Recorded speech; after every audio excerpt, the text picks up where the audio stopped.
Multitasking, multi-everything people out there. Take it away.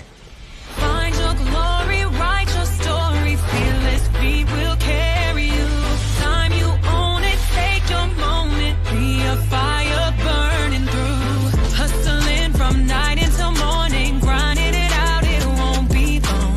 Feel your power, it's your hour, you inspire, you are strong. Enjoy your Zoa. No applause? You're all fired.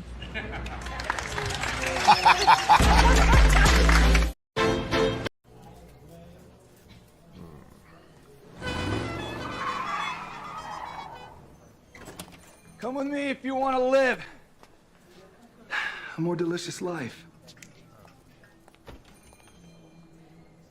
Oh, maybe we should get in the van. In this world, we don't get to control much. The past, male pattern baldness. What geese? Got one right now.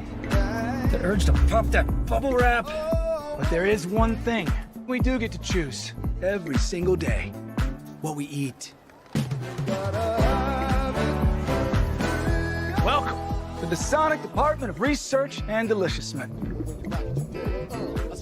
We have everything you want, didn't know you wanted, and some things you didn't know were possible. Because we believe if you're not having fun, you're not living free. So come on, let's live a little. Prepare for a journey beyond imagination, beyond belief, beyond anything you've experienced before. Universal Epic Universe, a new theme park where you'll step through extraordinary portals to 5 immersive worlds. Prepare for a cosmic voyage of discovery, an isle of fire-breathing excitement, a shadowy world of monsters and mystery, new wonders in the wizarding world, and a new way to play. Plus the splendor of a magnificent resort hotel overlooking the park. It's all new excitement at Universal Orlando Resort. A week's worth of vacation thrills with 4 amazing theme parks, a variety of spectacular themed hotels, and incredible dining and entertainment. It's all at Universal Orlando Resort, where you'll find new adventures every day. Explore the astonishing worlds of Universal Epic Universe at Universal Orlando Resort.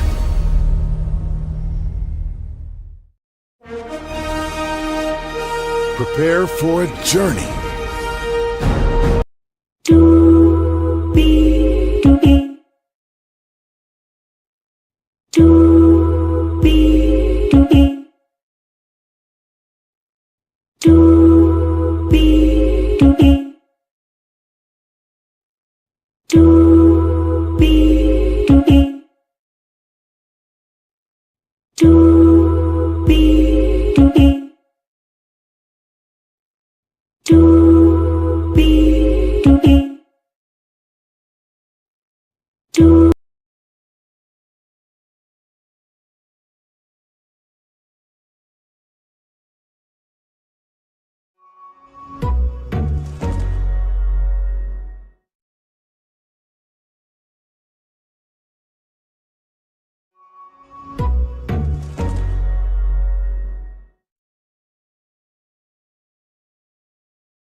Well,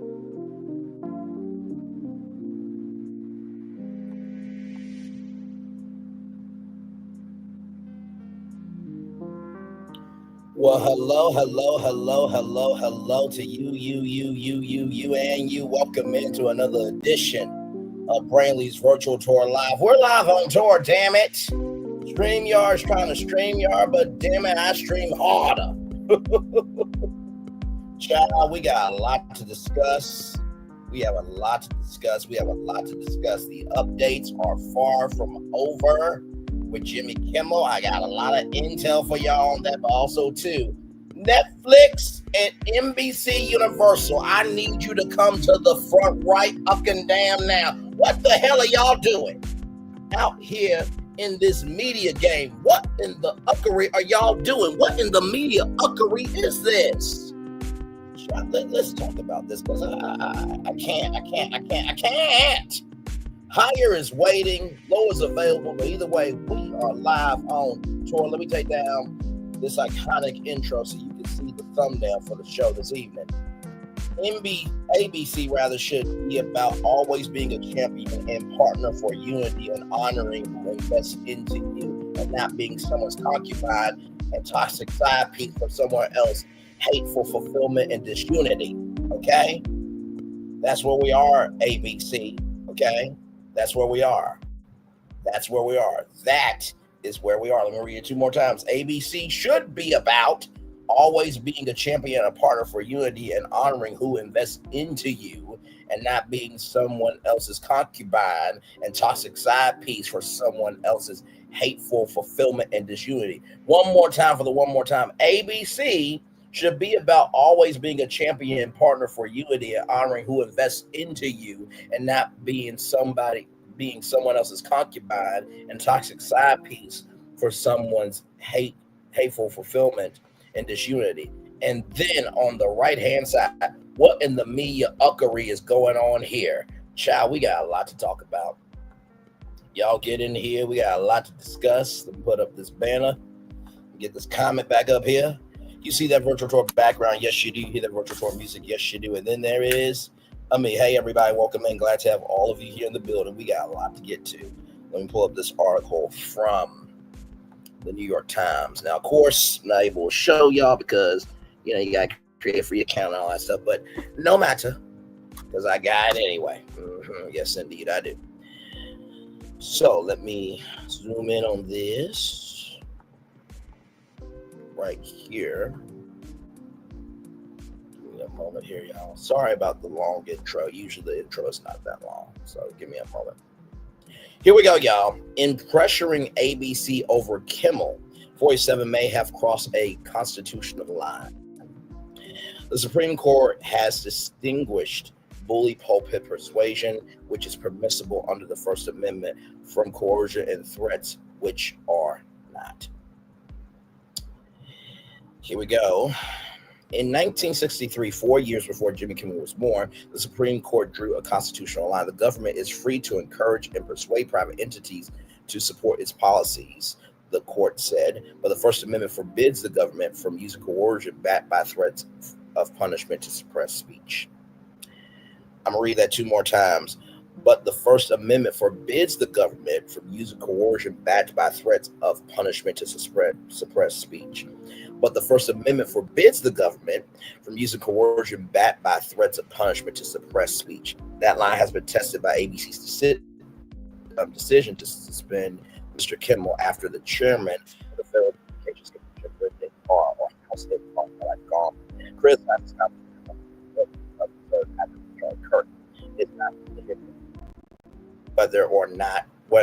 whether or how Mr. Kimmel's suspension might lead to a First Amendment case against the government, or what precise question it would pose. Mr. Carr appeared to threaten both the network and its affiliates with regulatory action through his agency's power. Though his agency's power is mostly over the licenses of local stations. But constitutional scholars said Supreme Court cases over more than 60 years indicate that the 47 administration's threats this week were in tension with the conventional understanding of what the Constitution allows. Mr. Carr, speaking on a podcast Wednesday, appeared to say his agency was ready to act. Frankly, when you see stuff like this, I mean, we can do this the easy way or the hard way. He said these companies can find ways to change conduct and take action, frankly, on Mr. Kimmel, or there's going to be additional work for the FCC ahead. President 47, speaking to reporters on Air Force One on Thursday, said hosts of late night shows were overwhelmingly critical of him and their employees should pay a price. Sir, are you serious? Are you serious? Are you serious with yourself right now? You ran for president. This comes with the territory. I'm so sorry to tell you, you a public figure. You the white male version of Stephen A. Smith and Thirsty Toxicity over there. That's who you are. You getting big mad that these late night shows are criticizing you, and you're saying dumb things for them to comment on it. Really? You're a public figure. This comes with the territory. I don't know what to tell you. Let's keep going here. My lord, I would think maybe their license should be taken away, he said, apparently referring to the licenses held by stations affiliated with the offending networks. The First Amendment does not constrain ABC, which is a private entity. It can air what it chooses. I'll read that 2 more times. The First Amendment does not constrain ABC, which is a private entity. It can air what it chooses. The First Amendment does not constrain ABC, which is a private entity. It can air what it chooses. But as the Supreme Court ruled in 1963, the Constitution's protection of free expression also prohibits the government from leveraging its power over private parties like the network to censor speech. But as the Supreme Court ruled in 1963, the Constitution's protection of free expression also prohibits the government from leveraging its power over private parties like the network to censor speech. But as the Supreme Court ruled in 1963, the Constitution's protection of free expression also prohibits the government from leveraging its power over private parties like the network to censor speech. The court has continued to explore and reinforce the distinction between persuasion and compulsion, ruling just last year that even indirect threats from powerful regulators cross the constitutional line. The 1963 case, Bantam Books versus Sullivan, involved a commission established by Rhode Island lawmakers concerning that young people might be reading obscene books. The commission sent notices to a wholesale book distributor in the state listing disfavored publications and knowing the commission's duty to recommend to the Attorney General violations of the state's obscenity laws. The notices also said that lists of blacklisted books have been circulated to local police departments and that the distributor's cooperation will eliminate the necessity of any referral for prosecution. Still, the commissioner had no independent power to punish the distributor and retailers. All it did, it said, was trying to persuade them to decline to sell immoral books. 4 publishers sued, and the Supreme Court ruled that the commission's actions, though indirect and informal, have violated the First Amendment. People do not lightly disregard public officers' thinly veiled threats to institute criminal proceedings against them if they do not come around. Justice William J. Brennan Jr. wrote, "It would be naive to credit the state's assertion that these blacklists are in the nature of mere legal advice when they plainly serve as instruments of regulation independent of the laws against obscenity." The Supreme Court reaffirmed the decision last year, signing it with approval and at length. Ultimately, Justice Sotomayor wrote, "For a unanimous court whose composition remains unchanged, Bantam Books stands for the principle that a government official can't or cannot do indirectly what she is barred from doing recently. A government official cannot coerce a private party to punish or suppress disfavored speech on her behalf. A government official cannot coerce a private party to punish or suppress disfavored speech on her behalf. A government official cannot coerce a private party to punish or suppress disfavored speech on her behalf." Now, I'm reading the article as you are hearing it, okay? There ain't no sauce being added to this at all. That case flipped the politics of the current movement. It was brought on by the NRA, which said a state official in New York had violated the First Amendment by encouraging companies to stop doing business with after the 2018 school powering in Parkland, Florida. A unanimous 3-judge panel of the United States Court of Appeals for the Second Court in New York ruled against the NRA.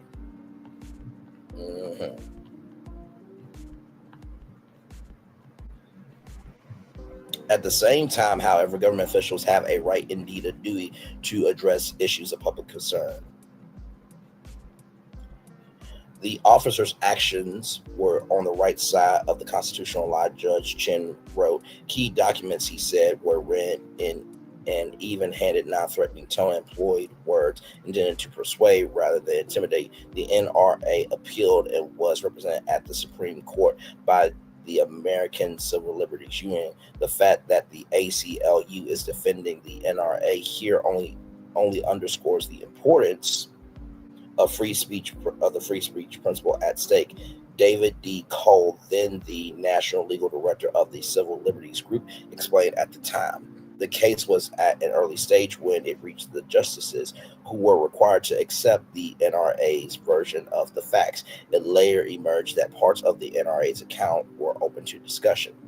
The factual disputes did not affect the court's vehement legal conclusions. A government official can share her views freely and criticize particular beliefs, and she can do so forcefully in the hopes of persuading others to follow her lead, Justice Sotomayor wrote for the court.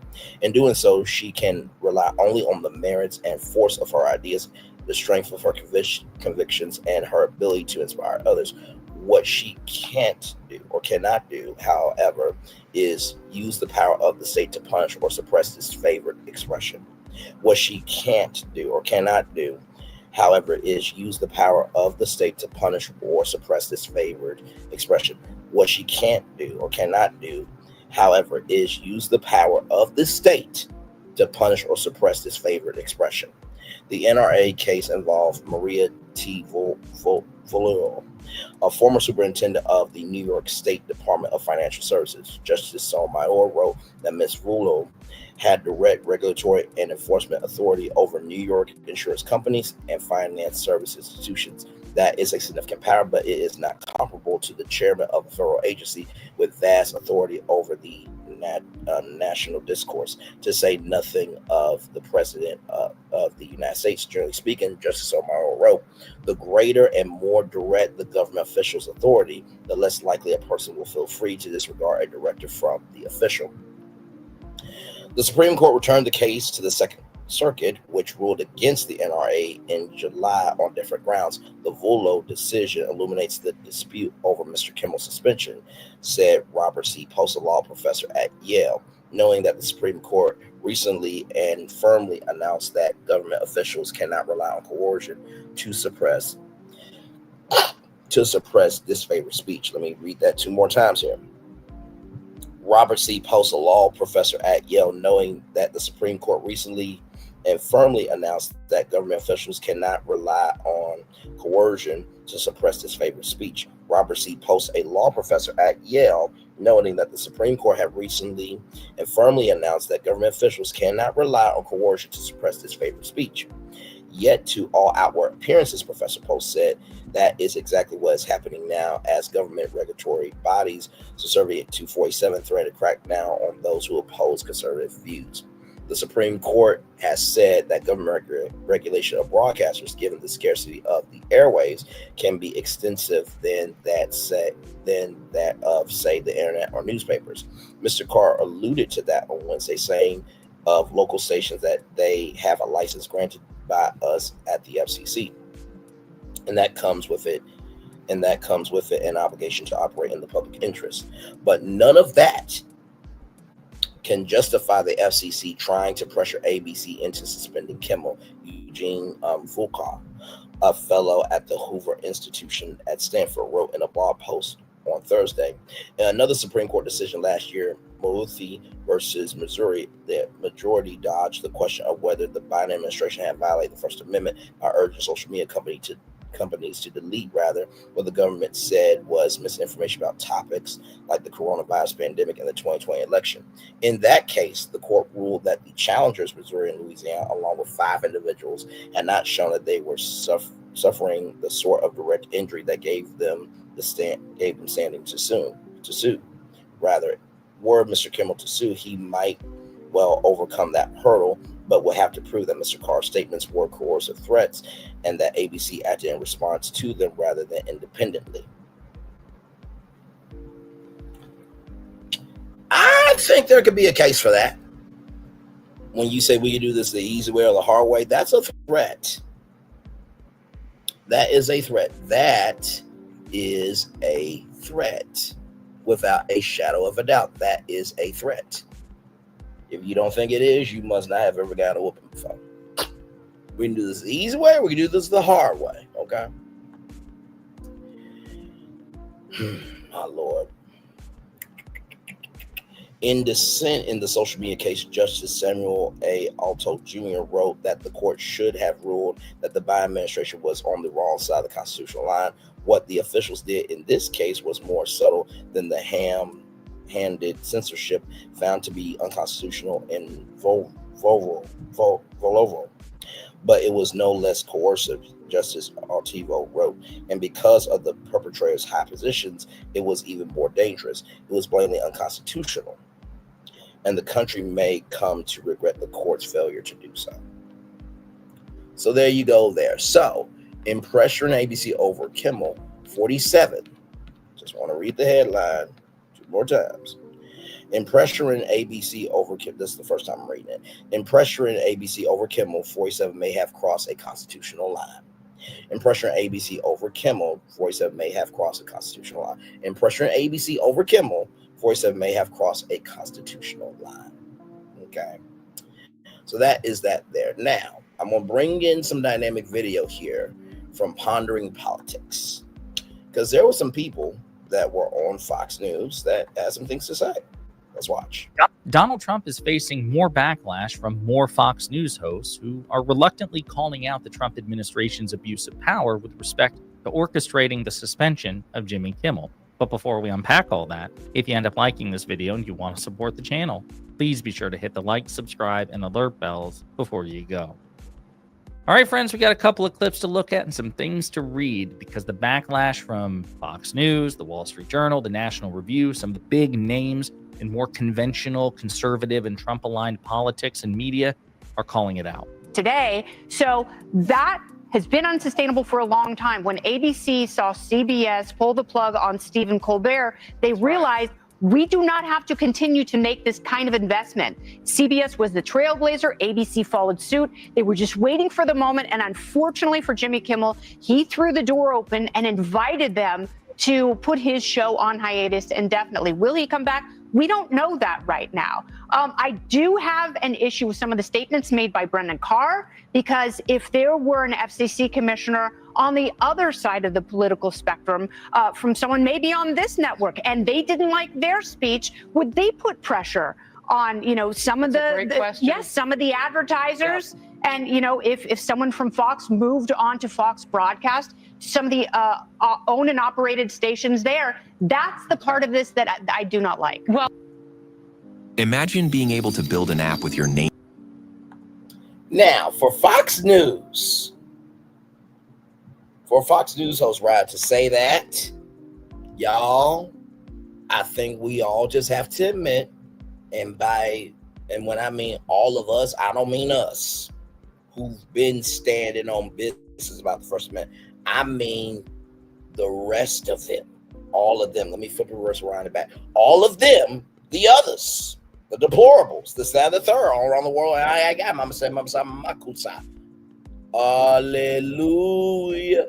Oh, you want the smoke, don't you? 1, 2, 3, fire. All of them have to recognize this is an L for them. They have to. For Fox News to say this, Fox News allowed that to be broadcasted live. They didn't cut to commercial break. Let's keep going. Name on it, just by thinking about it. Meet Base 44. And you have a right to feel that way. I mean, again, I don't expect people to defend Jimmy Kimmel because they like him, especially if they're conservative. But I do expect them to stand on principle here, especially given the dangerous precedent this sets. We've already discussed how Brit Hume and Laura Ingraham have called this out. And now, again, we have a couple more. That was Kennedy. This is Kat Timpf, who on Greg Gutfeld's own show also made a similar case. The FCC is actually not supposed to be engaging in the nuances of content moderation. Its scope is supposed to be very narrow. I'm not sure that the public interest statute has ever been interpreted this way. And I also think the statute in itself is too broad. As narrow as it is, I think it'd be better if it was even narrower. And look, I'm not a Democrat. I'm certainly no fan of Kimmel. Yeah. I hated his comments yesterday. I thought that his comments that we talked about yesterday, as I said, I thought that they represented just a stunning lack of touch with reality. And also, on a personal note, his sister once told me to, and I quote, often die. Yes. So I do have a lot of personal reasons why maybe you would think I would be cheering this, but I'm not. I mean, I've long said I think the FCC has an undue influence on speech, and having the head of the FCC say on a podcast that this should be shut down, that's an arm of the federal government saying we can do this the easy way or the hard way, bothers me. And that's especially true because of Nexstar, the owner of the local TV stations. They were and are looking for a merger that the FCC would have to approve. So the head of the FCC going on a podcast saying this, and then hours later it happens, and then hours later ABC does the same thing. I get the fear of live events. I do live events. Yeah. I also understand the frustration with the hypocrisy. A lot of people who are saying this is, free speech, how dare you, how dare you. They had no problem with the Biden administration's attempts to quell free speech, whether that's the Disinformation Governance Board or the things they were doing with private social media companies. That's not me. I had problems with those things too. I also don't really have to wonder if Kimmel would have the same take on my own cancellation. I'm pretty sure he would not. I feel confident in saying that he would not. But again, the bottom line for me is you shouldn't want the government to have this kind of power over speech, even if it's speech you absolutely hate, because it could then use that power against you.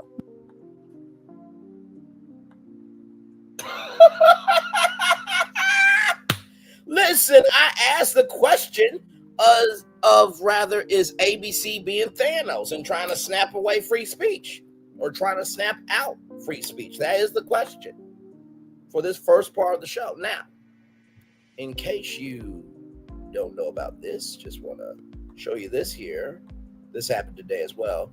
Judge tosses 47's $15 billion defamation suit against the New York Times Penguin Random House. I just want to read this two more times here. Judge tosses 47's $15 billion defamation suit against New York Times Penguin Random House. Judge tosses 47's $15 billion defamation suit against New York Times Penguin Random House. Judge Stephen Merriday gave the president's lawyers 28 days to refile the suit.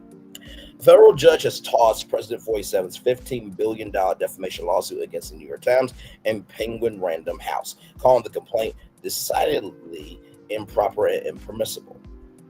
The U.S. District Judge Stephen Merriday on Friday struck the complaint and gave the president's lawyers 28 days to refile their lawsuit. A complaint is not a megaphone for public relations or a podium for a passionate orientation at a political rally or the equivalent or the functional equivalent of the Hyde Park Speaker's Corner, Merriday wrote. I just want to read that two more times for all the people on the other side, WW Pro and conservative channels, Megyn Kelly, called Jamel Hill ugly, but yeah, you said blackface was okay, and you got fired because of that. You also put up Alex Jones, who did conspiracy theory about the Sandy Hook powering where actual children died. All of y'all, including his supporters and his administration. I want to read that quote to y'all two more times. A complaint is not a megaphone for public relations or a podium for a passionate orientation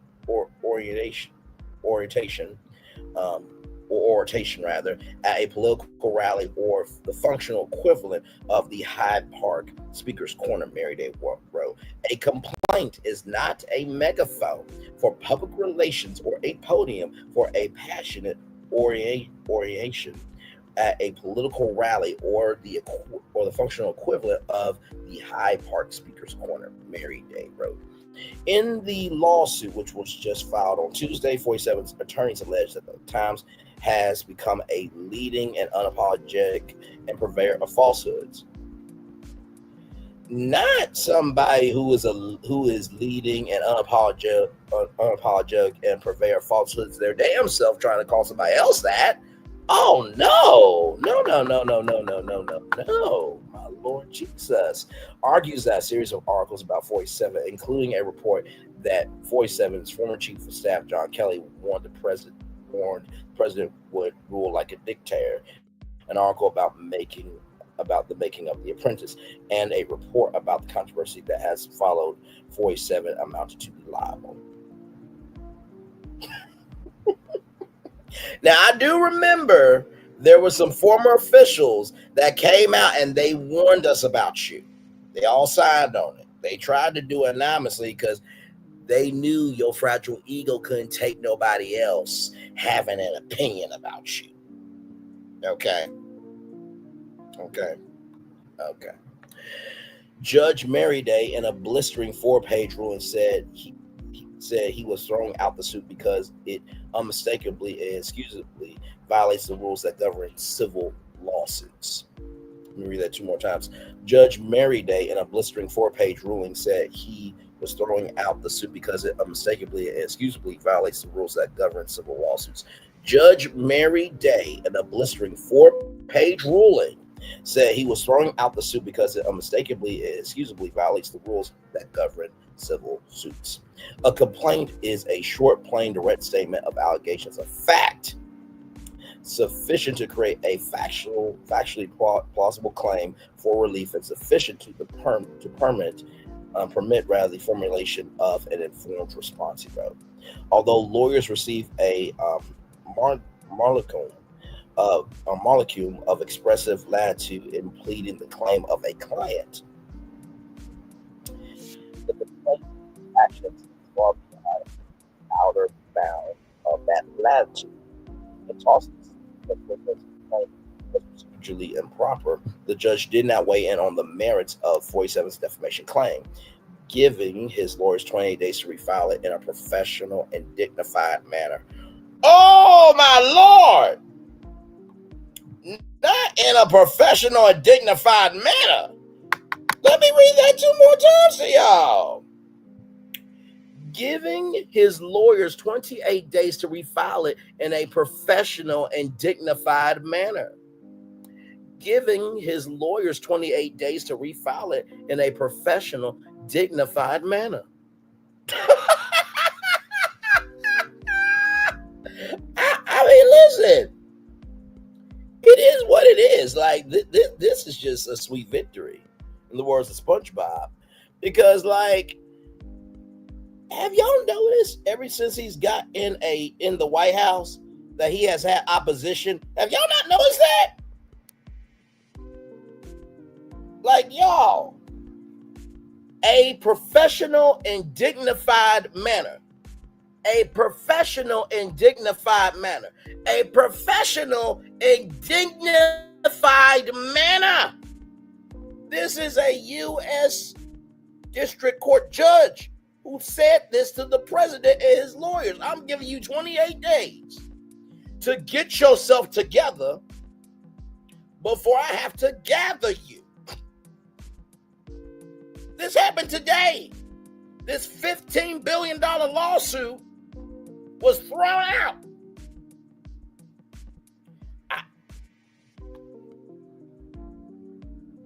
Now listen, I am utilizing the First Amendment to talk about the facts.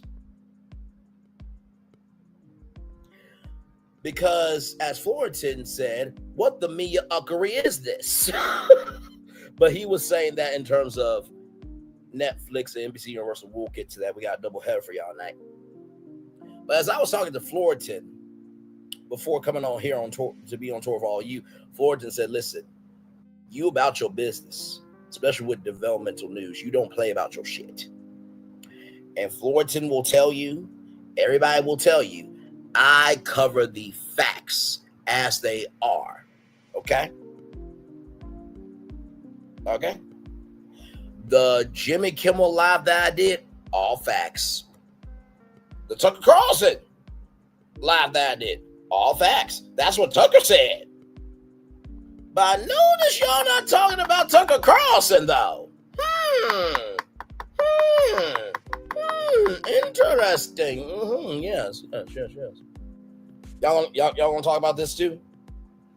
Y'all want to talk about the fact that he did not file his papers in a professional and dignified manner? He got 28 days to do it. Y'all want to talk about this $15 billion lawsuit that was tossed out? Or y'all just want to keep pushing out a narrative?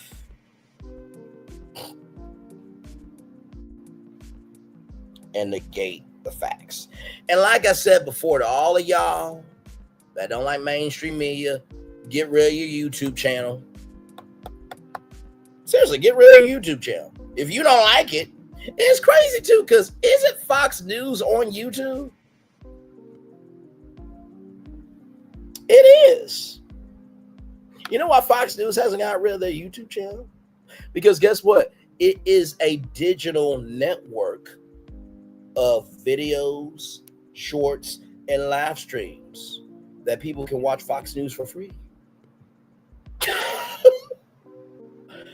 Fox News got more tat than all y'all being upset about all this shit.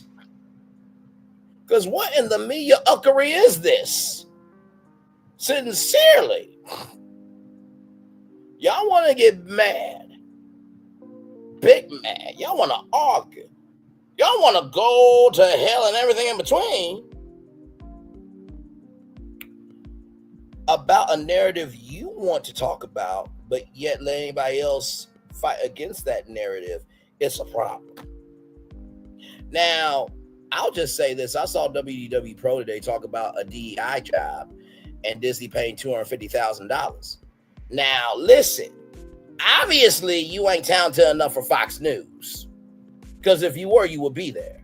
Why get on to Disney about a job that they're paying $250,000 for? Because if you had it like that, you wouldn't have to have a YouTube channel.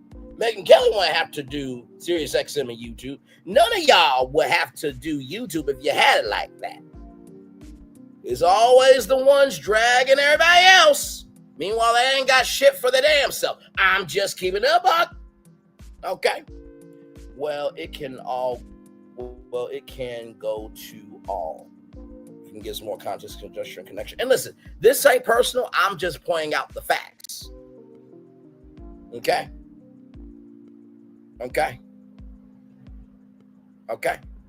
He's doing facts because if he knows he doesn't, Kenya Moore is coming for him. Don't come for me if I have to come for you. That part right there. I've always done facts on this channel. Always have, always will. I'm going to, because as a man thinketh, so is he. Okay. So let's keep going. Because Megyn Kelly said that Jamel Hill looked ugly and needed makeup. But yet, Megyn Kelly has a past. And the president said mean things about her. Come on now. Candace Owens, when she got caught, now she want to go to all the black platforms. Okay. No, they haven't.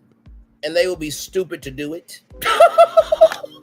They will be very, very, very stupid to do it. Because I've done over 10 seasons of Braylon's Virtual Tour Live from a 185 episode a year standpoint. And from 200 episodes a year, I've done 5 seasons. Every show is facts. Like I said, I take the inch of what's not being talked about in the world of reality. I use that as the foundation, and I build up the tour from there. Every time. These lives that I've been doing about this Jimmy Kimmel stuff has been all on facts. I've been First Amendment the whole time. In that Jimmy Kimmel live, I could have brought up race very easily, but did not. Because see, what's understood doesn't need to be explained, but if it needs to be explained, it's going to stand for something. That Tucker Carlson clip, that was him who said that. That wasn't broadcasting hate speech. That was Tucker Carlson saying, if we get to this point where they can tell you what to do and what to think, we in danger. That's what Tucker Carlson said last night. Those are facts. The fact that the FCC cannot force a private entity to suppress speech, that's a fact. So if you don't like facts, you don't like journalism.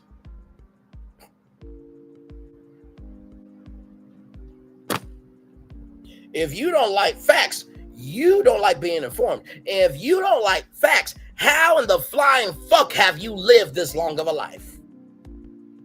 Because guess what? How you are about your health, you gotta know the facts about your health. Your kids, you gotta know the facts on them. Your wife, you gotta know the facts on them. Your husband, you gotta know the facts on them. Your animals, you gotta know the facts on them. Your job, there's facts that you have in order to execute your job, right? So we live in a world of facts.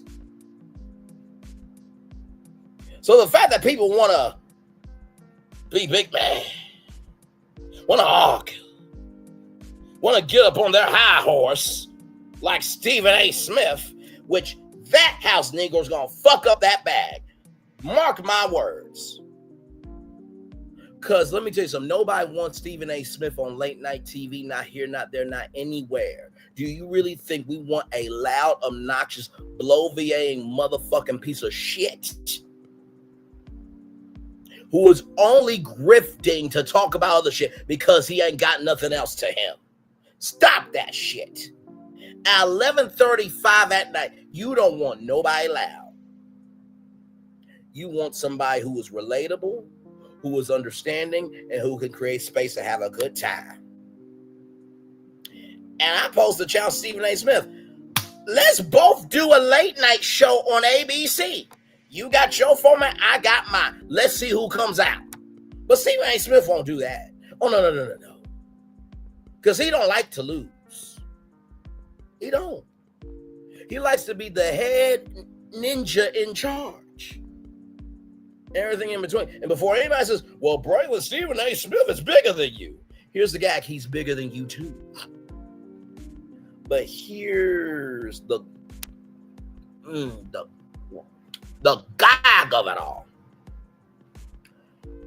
When I do my version of late night TV, I know who I am. So I'm broadcasting the soul of me, not the persona of me. Stephen A is going to give you a persona of him for a check. Like he said, the two biggest things on his mind, but yet he has daughters. So let's add that to the conversation. The two biggest things he's thinking about is how can he make money for them? How can he get some of it? He don't mention his daughters at all. Now, as a person, I would think, well, the first thing I do when I wake up is I thank God, or whoever you believe in. But then I'm thinking about my daughters, making sure they're okay. No, he said the two most important things to him: the black version of 47 and the black male version of Thirsty Toxicity. The two biggest things for him is how can he make money for them and how can he get some of it? Those are the two biggest things on his mind. Just like with him, the two biggest things is how can I have power? And whoever is coming after me to try to take away my power, how can I neutralize them? Those are the two biggest things that he cares about. Don't get mad at me and don't get mad at us because we have the right to have an opinion. Okay?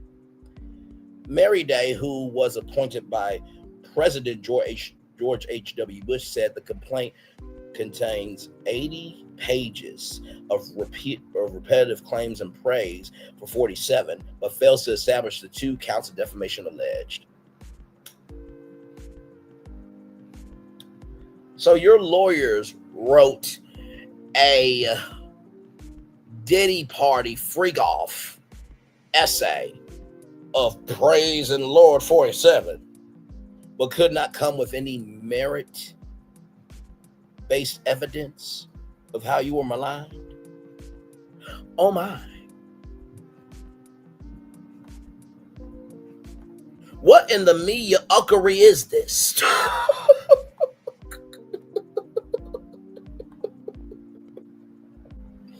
He lambasted 47's lawyers for forcing him to labor for. Come through. He lambasted 47's lawyers for forcing him to labor through the superfluous praise about 47's show, The Apprentice, as well as the size of his real estate empire and the historic fashion of 47's 2024 presidential victory. Let me read that 2 more times for everybody. He lambasted 47's lawyers for forcing him to labor through the superfluous praise about 47's show, The President, as well as the size of his real estate empire and the historic fashion of 47's 2024 presidential victory. One more time for the one more time. He lambasted 47's lawyers for forcing him to labor through the superfluous praise about 47's show, The Apprentice, as well as the size of his real estate empire and the historic fashion of 47's 2024 presidential victory.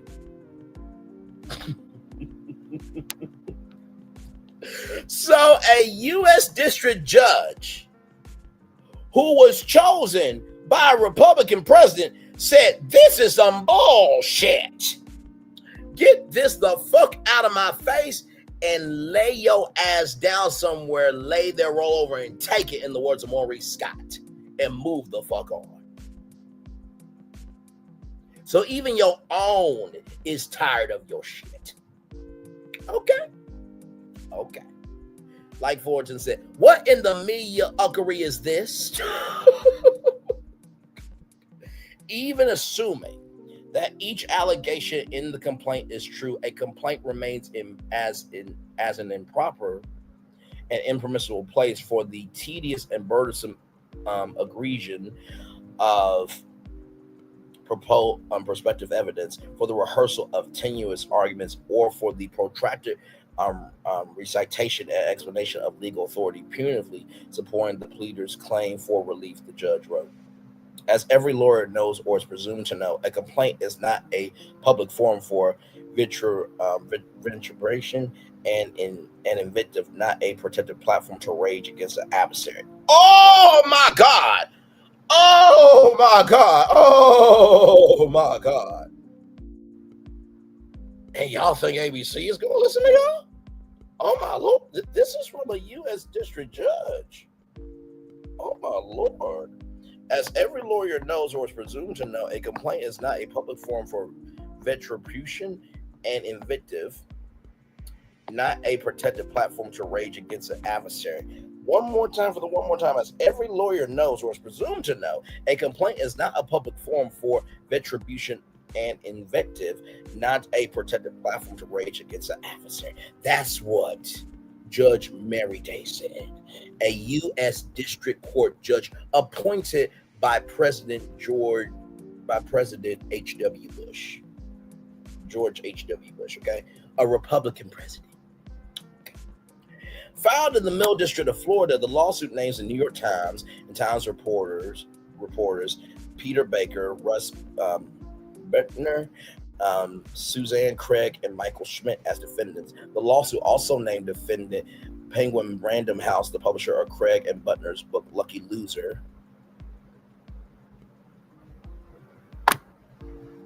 Not Lucky Loser. Okay. 47 squandered his father's fortune and created the illusion of success. Today, the Times is a full-throated mouthpiece of the Democratic Party.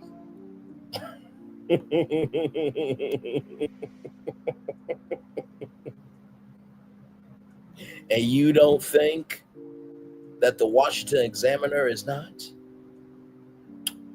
Okay, Joe.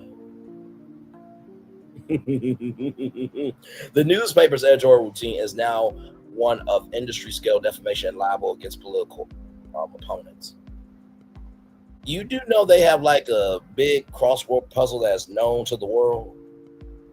They do opinion, they do entertainment, they do arts. They got a lot more sections of the newspaper. I'm just saying. Okay. The lawsuit claimed 47's lawyers alleged that the New York Times and Penguin Random House sought to not only damage the president's hard-earned, world-renowned reputation for business success. I'm sorry. but also hurt his chances of winning the 2024 election. A New York Times spokesperson said Tuesday that the suit had no merit. It lacks any legitimate legal claims and instead is an attempt to stifle and discourage independent reporting, the Times spokesperson said. The New York Times will not be deterred by intimidation tactics. We will continue to pursue the facts without fear or favor and stand up for journalists' First Amendment right to ask questions on behalf of the American people. This is a meritless lawsuit, said a Penguin Random House spokesperson. Penguin Random House stands by the book and its authors and will continue to uphold the values of the First Amendment that are fundamental to our role as a book publisher. In July, 47 filed a $10 billion lawsuit against the Wall Street Journal after the Journal reported that 47 allegedly sent disgraced financier Jeffrey Epstein a bawdy letter in 2003 that was included in a book made for Epstein's 50th birthday, which 47 has denied. In response to that suit, a spokesperson for Journal owner Dow Jones said, "We have full confidence in the rigor and accuracy of our reporting and will vigorously defend against any lawsuit." Whew. My Lord. Well. Mm-hmm. Yeah. But that's not all. That's not all. Look at this from Variety.com. Ted Cruz opposes FCC threats over Kimmel remark that will end up bad for conservatives. Do you know for Ted Cruz to say that, we really are screwed? Let's go on. Let me refresh this here. Senator Ted Cruz on Friday that conservatives will come to regret using state power to silence Jimmy Kimmel, saying that such power will be turned against them in a future Democratic administration. Appearing on his podcast, Verge with Ted Cruz, the Republican senator said that he hates what Kimmel said and he was thrilled that he was fired. But he also said that FCC Chairman House Henkar sounded like a manifesto when he threatened to go after broadcast licenses in response to Kimmel's remarks about Charlie Kirk's killer. That will end up bad for conservatives, Cruz said. There will come a time when a Democrat wins the White House, and they will get rid of everything that America. They will get rid of everything America that's conservative. They will get rid of every podcast. They'll get rid of everything. They will try to silence us. They will use this power. Then they will use it ruthlessly, and that is dangerous.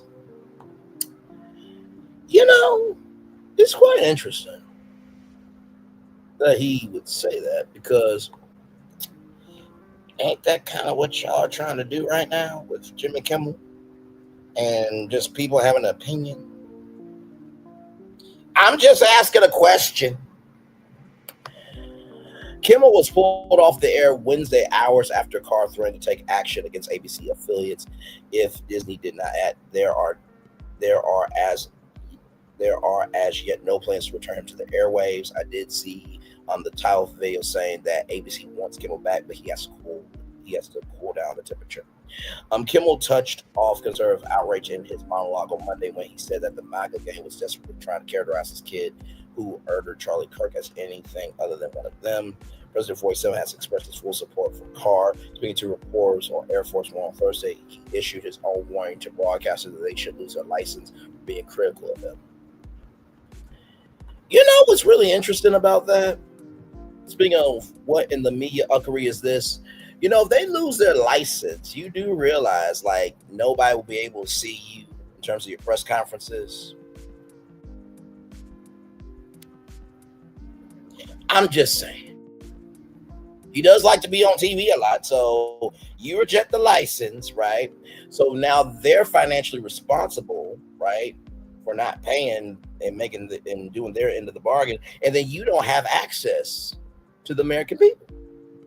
But you're the smart one, though. Okay, let's keep going. Holy. Cruz, who lost to 47 in the 2016 Republican primary, agreed that Kimmel's remarks were out of bounds and the corporate media is slanted against conservatives. They are dishonest, he said. They are liars. You know, it's interesting. It's coming from the motherfucker that actually left for a vacation while his state was going through trouble. Ted Cruz. That's quite interesting. You know that Kimmel has mocked me so many times I cannot count. But he's argued that it's unbelievable.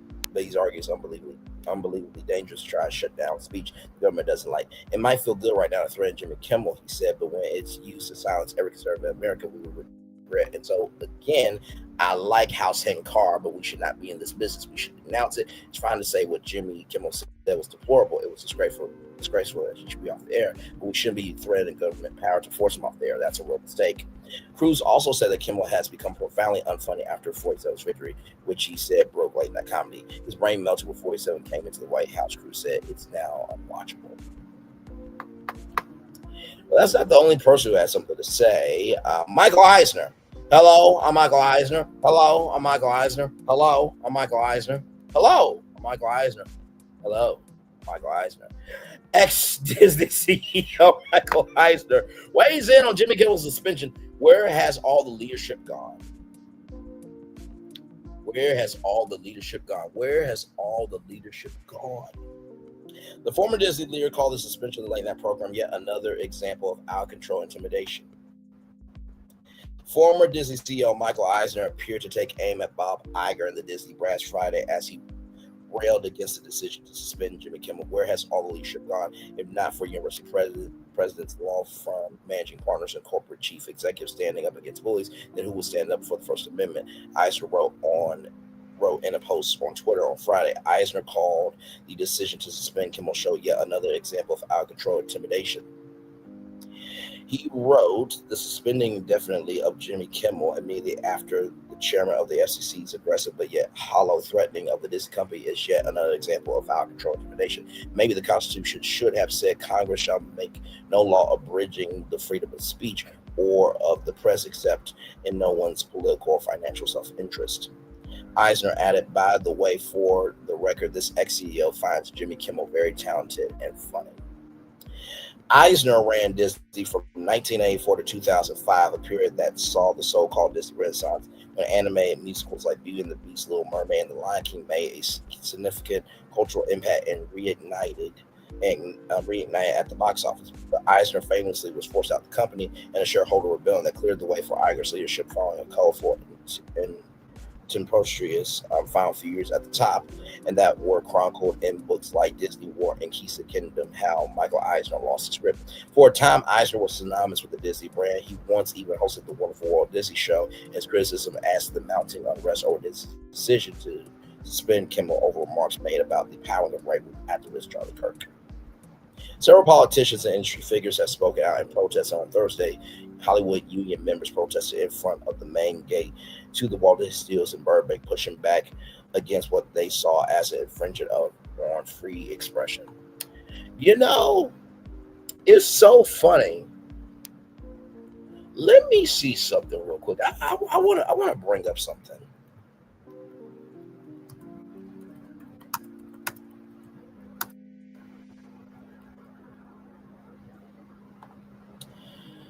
Because they said something quite interesting about being in front of the Walt Disney Studios, right? So that's very interesting.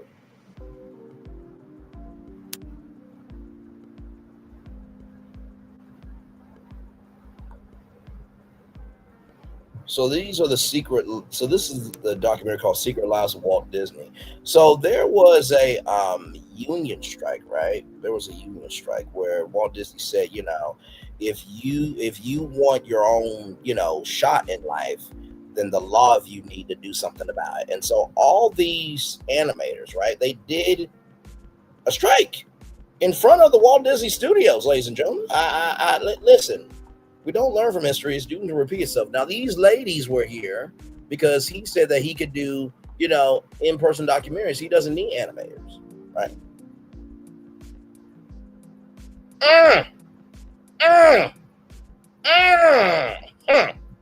Well, then. Well.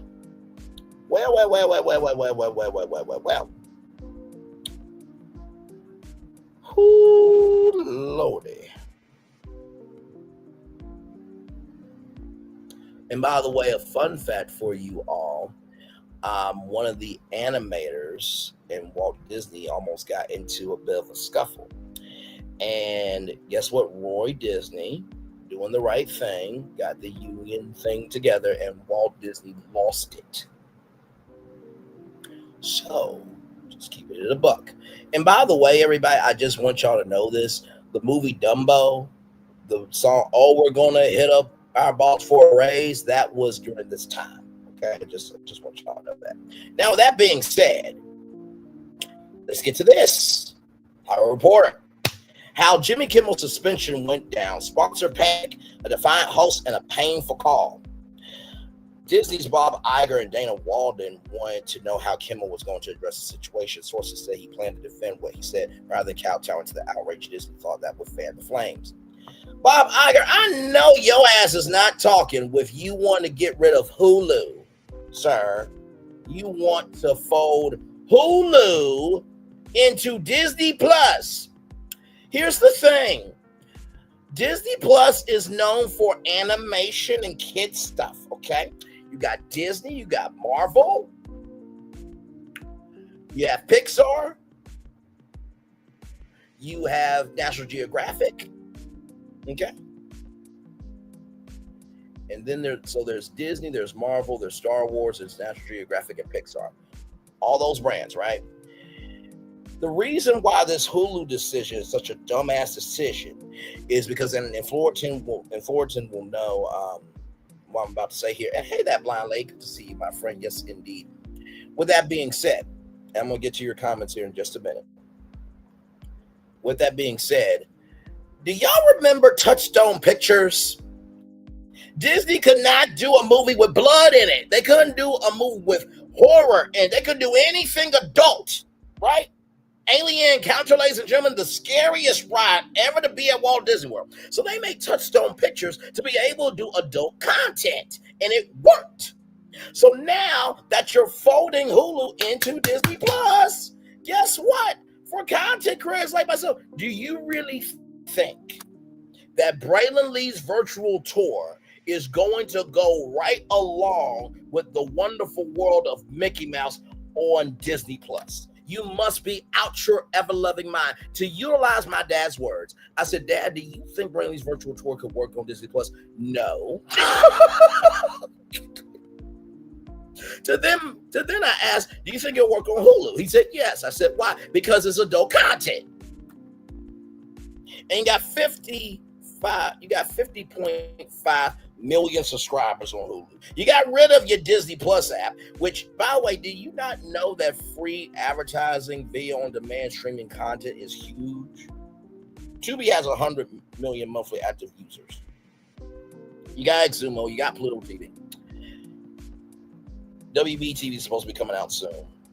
No update on that yet. But the point is, people are looking for free content, and you got rid of the ABC app. That you can say, hey, to all the content creators, guess what?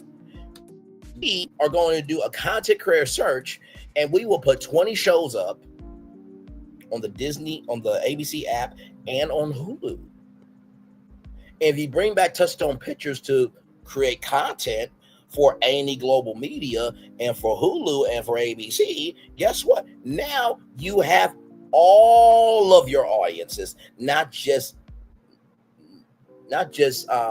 particular sections of your audience. And then I will never forgive you for this. And I know that I haven't played the GMA commercial because we got problems right now, but I want to show y'all this. This is the last commercial of Good Morning America from Times Square. Roll it. Hey, Good Morning America.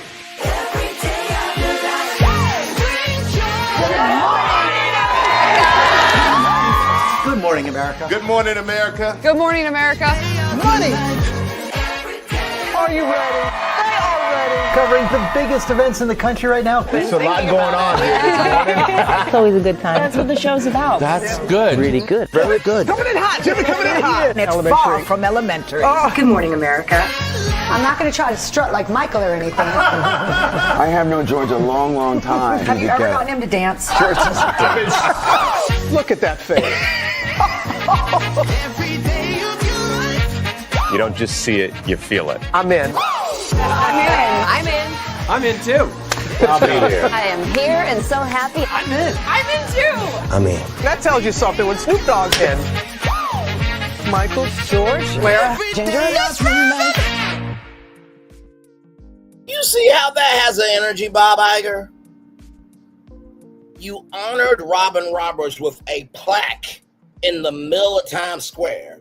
And so from that 2-story Times Square studio, which I know the rent was crazy, but y'all could have found a venture capital firm to do that. Now, this is what GMA is. Roll it. Shout out to Newscast Studio. Good morning, America. An arrest in the shootings in Minnesota, a flash flooding emergency, and it's a big day. Welcome to our new home. And you know good to damn well this is not where they're supposed to be. They're in the basement of the Robert A. Iger building, a glorified building named after oneself. Are you kidding me? This is America's #1 morning show, and they're in the basement? Morning, America. New day, new week, new home. Yes. Good morning, America. Yeah, it's a beautiful location. Nice to know that some things never change. By the way, Sam and Lara were at the old Times Square Studios building for a bit of a bit. And they had a double-decker bus drive them from Times Square down there. If it was a new home, right, then they would have been there at y'all new home. But you moved from Times Square to a basement, and you're America's #1 morning show, and you feel the news division and a very big part of ABC that's owned by Disney? Oh, okay. But you're the smart one, though. You're the smart one, though. Epic Universe is whooping y'all's ass. You're taking out Rivers of America. You're taking out the Muppets. I keep saying you're allergic to creativity. The exhibitor floor where Disneypreneurs can sell stuff, guess what? They getting rid of that for the D23 Expo in 2026. That's not coming back in any shape, form, or fashion. And on top of that, you never put the D23 Expo live on ABC ever for primetime coverage. What are you doing?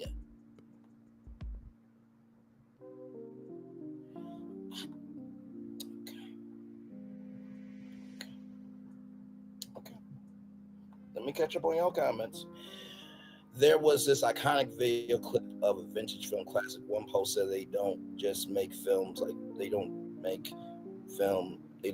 just don't make films, movies like this anymore. I wish a replier said voice would prevent it.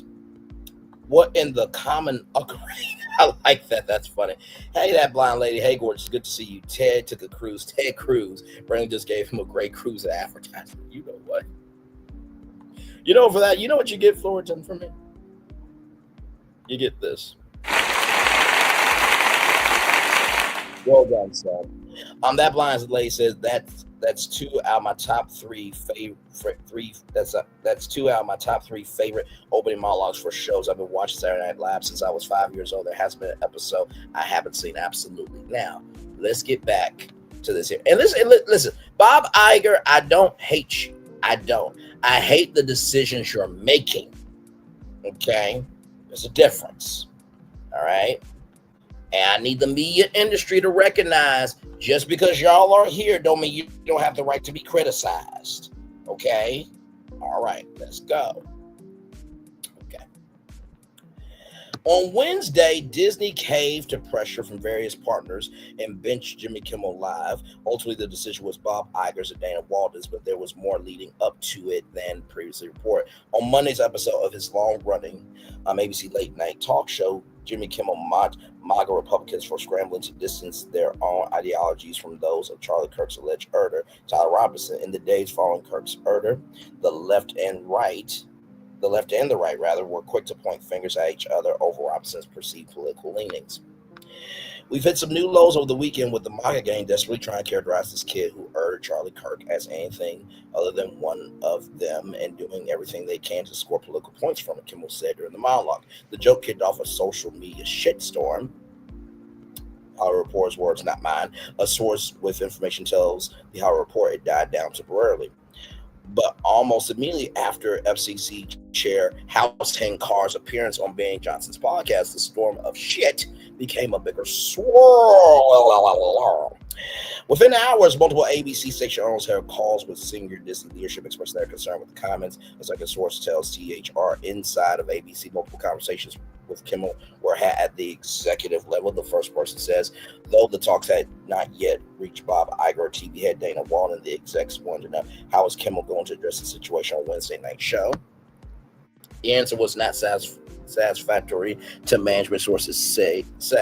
Meanwhile, the advertiser calls began to roll in, and then the big affiliate conglomerates, Nexstar and Sinclair, threatened to preempt the show. The second source said that the blowback was snowballing enough that Disney had not acted. Kimmel's show would have been dark in the lost swath of the country, even beyond Sinclair and Nexstar territories, including the Washington, D.C. metro area.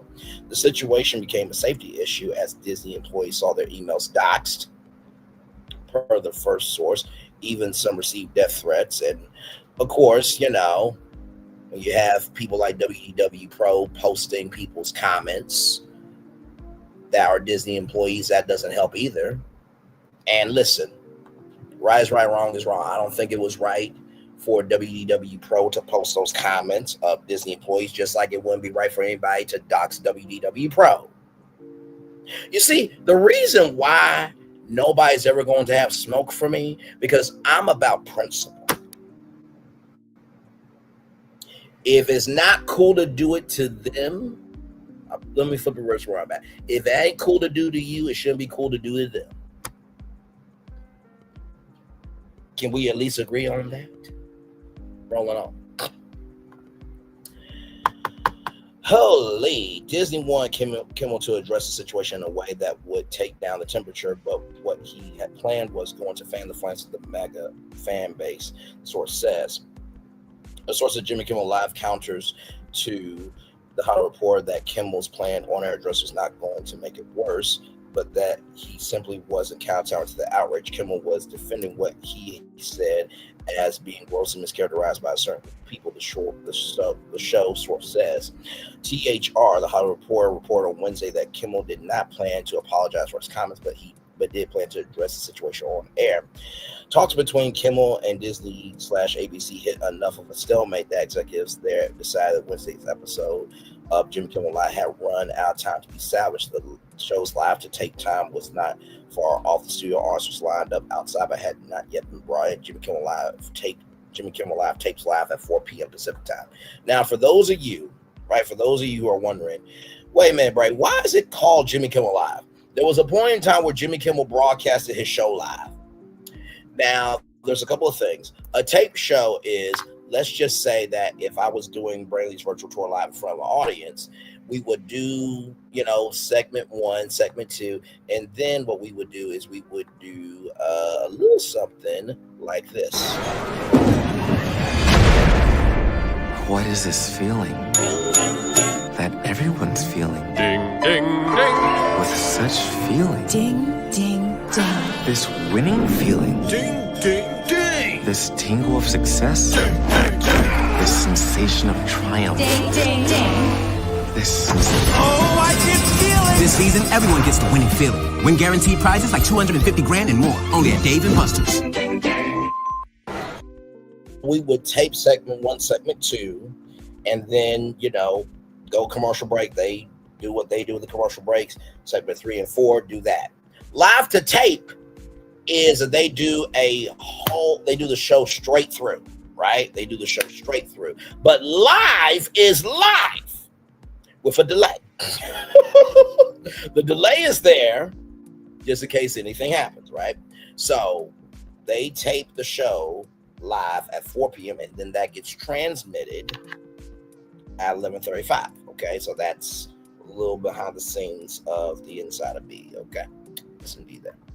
Now, by this point, 66 of the roughly 200 affiliate stations had said they would not carry the episode. That's when ABC announced it was suspending the program. A Bob Iger, Dana Walden joint decision. That was a last resort. The first person says Walden delivered the news to Kimmel, but did not ask him to apologize, says the source who described Wednesday as a very heavy, very hard day inside the walls of Disney ABC. Disney and Kimmel declined to comment on the situation. Disney is still trying to find a path back to Jimmy Kimmel Live, according to the source.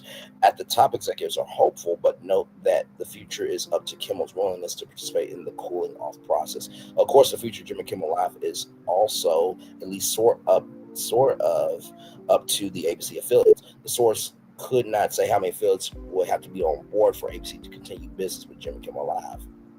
Alex Weppertine contributed to this report. So, what do I think about that?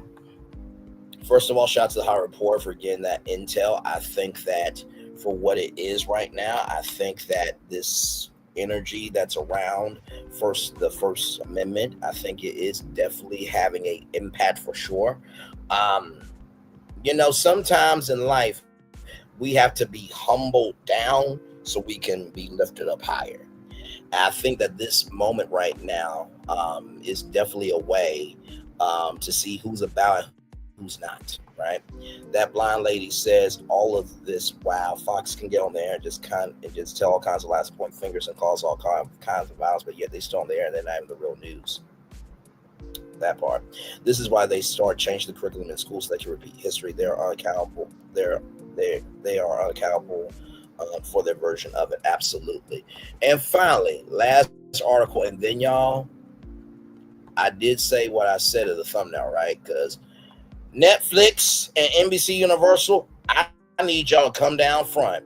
I need you to get ready because I'm about to take y'all through the ringer. What in the media uckery is going on here? I'm going to get to that here in just a minute. Just one more article. Okay. Deadline.com, as talks between Disney and Jimmy Kimmel continue, conservative support around free speech may tip the scale towards show's return. In 2021, Jimmy Kimmel called Texas Senator Ted Cruz a moist, gluttonous tube worm whose elastic band pants are filled with an inky discharge every time he speaks. That's funny. Come on, man. That's funny. Good Lord. Imagine then that Ted Cruz comments, particularly his riff on Goodfellas earlier Friday concerning Disney's decision to suspend Jimmy Kimmel, could help pave the way for Disney to bring the late night host back to ABC. Disney and Kimmel are talking. Discussions were held Thursday, and Deadline understands more conversations were taking place today. Disney is clearly in a difficult situation. They'll likely lose the talent community if they don't allow Kimmel back on air. Many liberals will continue to cancel their Hulu and Disney Plus subscriptions and scratch their annual trips to Disney World. That is true because Disney lost like billions of dollars in Disney Plus. Like they actually lost money.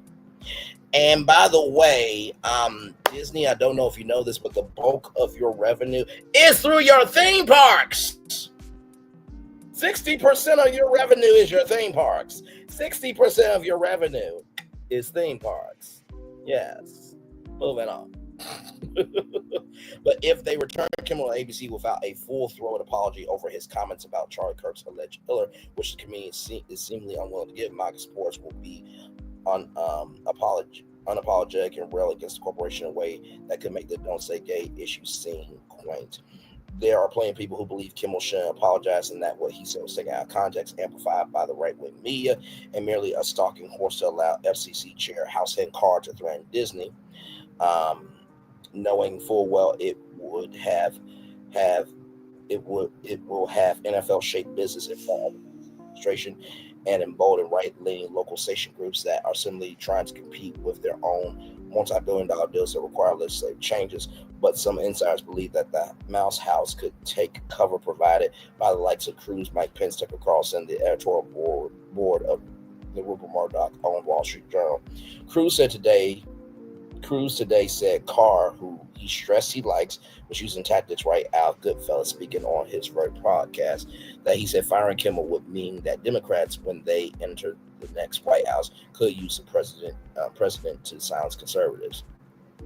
They will use this power. They will use it ruthlessly, and that is dangerous. He said it might feel good right now to threaten Jimmy Kimmel, but when it's used to silence every conservative in America, we will regret. Cruz and Kimmel have sparred over the years. But Cruz also appeared on Jimmy Kimmel Live in 2016 and played the comedian in a one-on-one basketball game nicknamed the Blobfish Basketball Classic in 2018.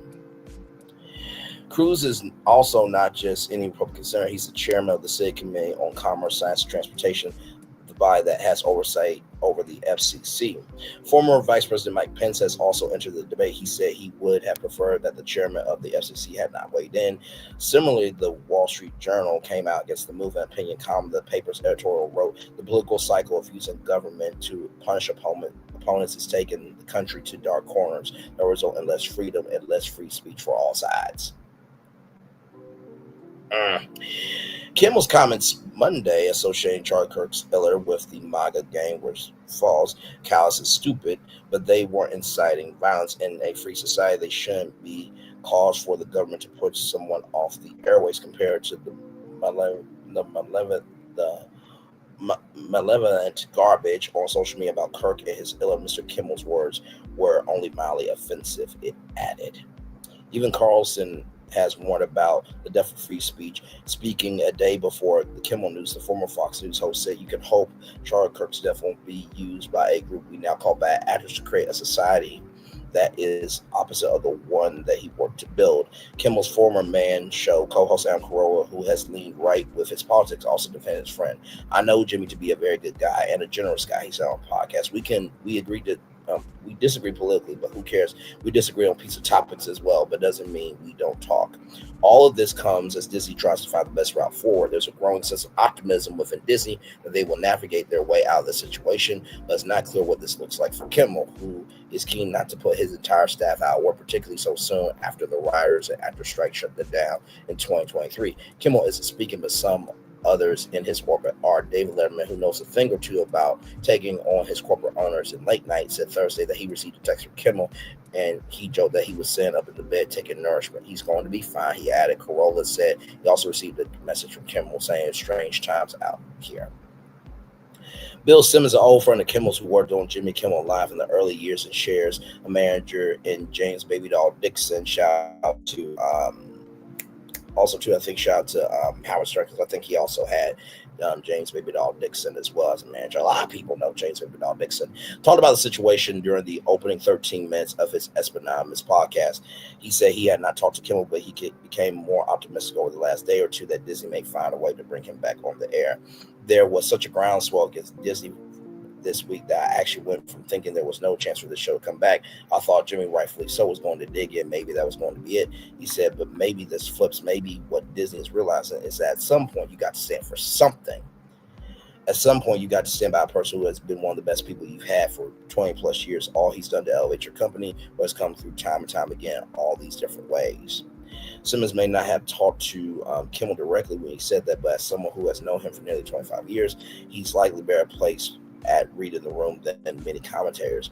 Kimmel and Disney are unlikely to share any updates over the weekend unless things go horribly wrong. Steve Harvey may be back with some more repeats of Celebrity Family Feud next week and ABC's 11:35 p.m. slot, but this will get sold one way or the other. So there it is. Let's read the 4 comments.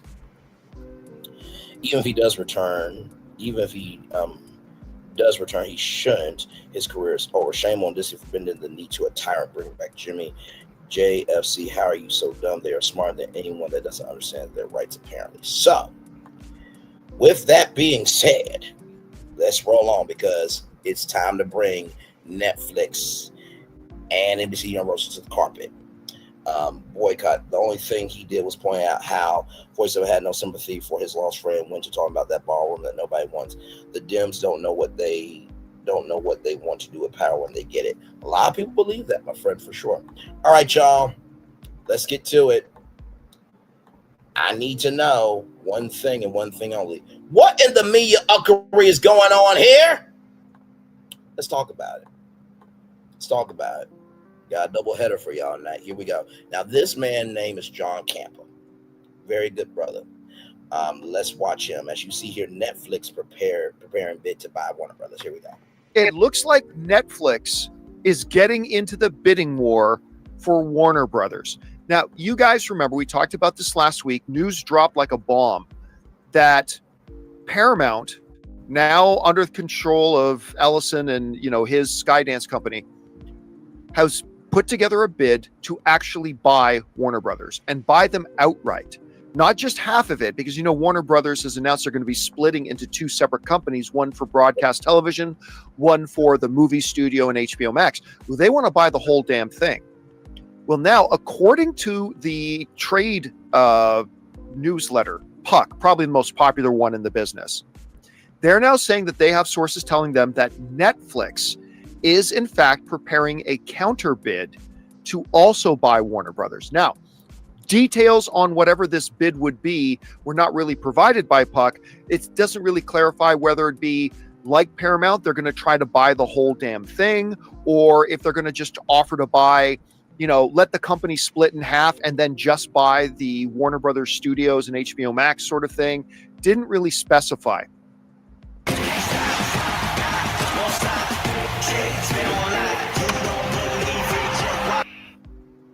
But here's the interesting thing.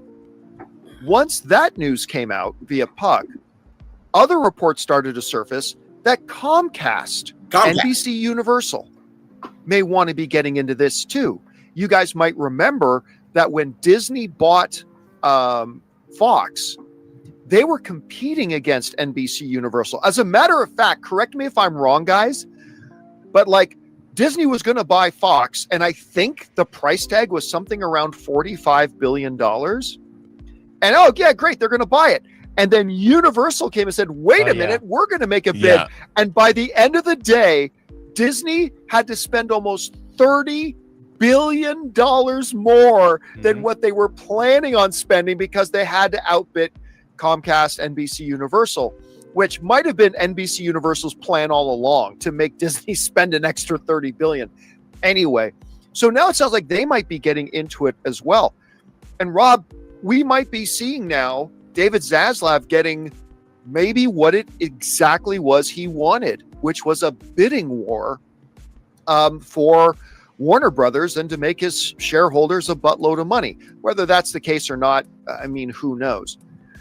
But it does bring up something that we touched on when we talked about the Paramount potential takeover of Warner Brothers, which is, all other things being equal, Rob, I don't think you or I want to see anybody buy Warner Brothers. I think, especially with this unprecedented win streak they're on right now, with just smashing the record of having 6 films open in a row to over $40 million. Never happened before. They extended that record to 7 films in a row. And now they might extend the record even more to 8 films in a row once one battle after another comes out. But, so I think in general, we don't want to see Warner Brothers get sold off. But, Rob, if it does get sold off, going to Paramount ain't the worst thing. I mean, it's clearly a company that's very passionate about films. They want to keep the theatrical experience. They want to extend the theatrical window. They have a lot of really good ideas. And Rob, you and I have both been very impressed by some of the early moves they've been making since Skydance took over Paramount. Some really great moves. Very much so. John, I like the idea. I got to say this though, Rob, I mentioned this to you before. I really don't want to see Netflix get Warner Brothers. I really don't. Because Netflix is going to bastardize it. Netflix is going to turn it into an all streaming platform. But, maybe I could be optimistic. Maybe Netflix buys into Warner Brothers and goes, okay, Warner Brothers will be our theatrical arm. And maybe that's a way for Netflix to get more into the theatrical. That's the optimistic side of me. The pessimistic side, Rob, is the fear that Netflix is going to get Warner Brothers and then it's all just going to be streaming and crapify everything. So I'm really I would rather NBC Universal get it. I would rather, Rob, see Disney get Warner Brothers than see Netflix, unless Steve Sarandos came out and said, okay, we're going to put in a bid for Warner Brothers. Ted Sarandos, sorry. We're putting in a bid for Warner Brothers. Our plan is to get it and make that our theatrical arm. If they say that, which I doubt, but if they did, I'd be a little bit more open to the idea of Netflix getting them. Anyway, Rob, you heard about this. It sounds now like Netflix is going to get into the bids. Then maybe Comcast Universal is going to get into the bids. There might be other players. I don't know who can afford it. But anyway, what's your takeaway from all this? Well, I mean, I expected both Netflix and Comcast to jump in into this because in a way, they're kind of obligated. But here's my fear, like you just stated. I don't think they're interested. They look at theatrical as a 20th century phenomenon. and it doesn't, in their minds, doesn't really benefit them because they would have to. A theatrical releasing of motion pictures is a whole different end of the business that they've never been enthusiastic for. But I think if Netflix, and when it comes to that, for example, when you get a film, right? When you get a film on Netflix, and let me bring it up because we don't just say Netflix, we have the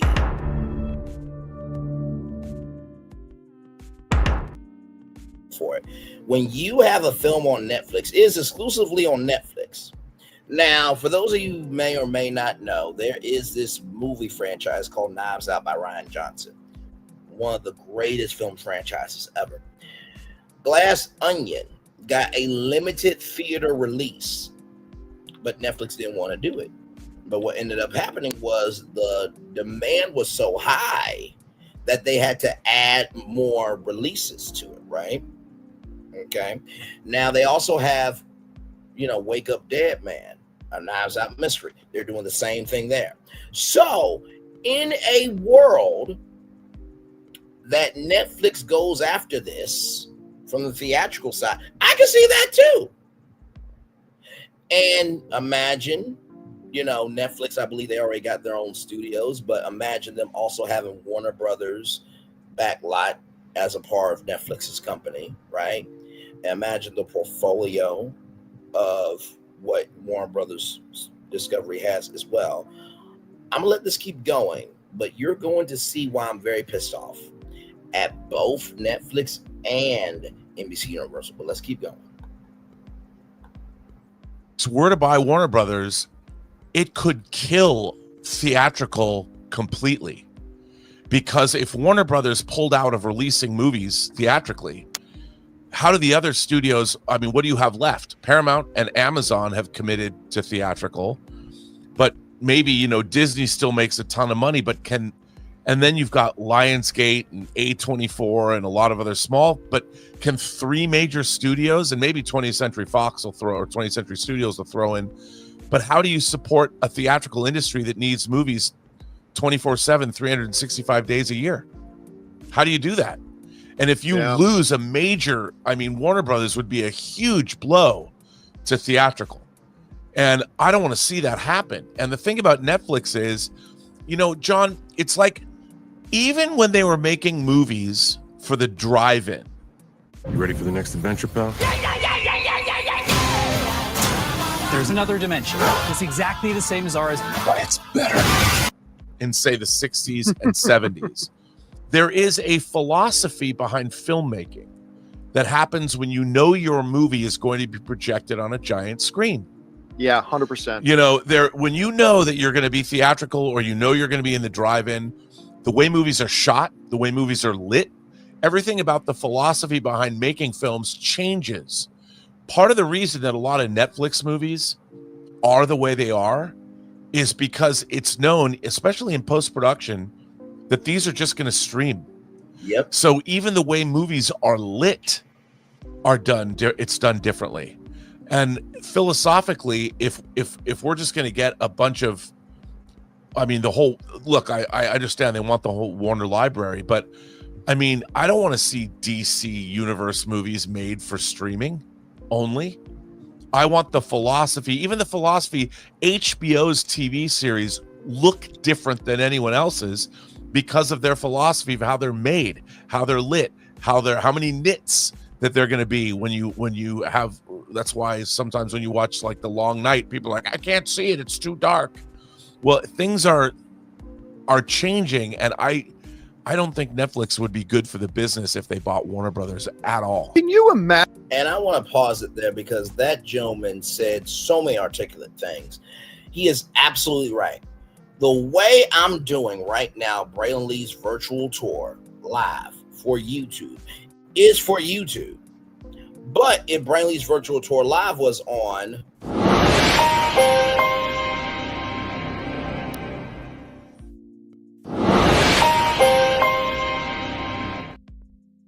a different frequency, because guess what? They'll be like, okay, Bray, we like what you're doing with the virtual, background, with the studio lights, and the overlook of the city and, your nighttime background is cool, but we want you in an actual studio.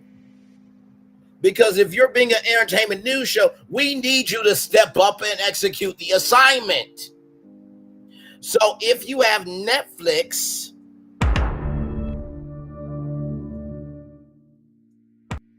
Warner Brothers Discovery, and everything goes to streaming, and people are not able to stand. They not only can they stand for the fees increasing, but they're not here for it because streaming is becoming the new cable bill.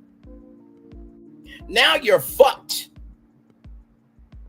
So that's why monopolies are just toxicity in terms of being a roaring lion seeking who it can devour. Because the more you gobble up the competition, the less you have regulation. The more you gobble up the competition, the less you have regulation. The more you gobble up the competition, the less you have regulation.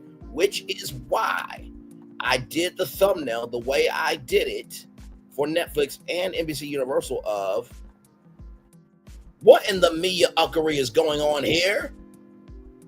You have a role. Know your role, stay in your place, and shut the fuck up. Respectfully and disrespectfully.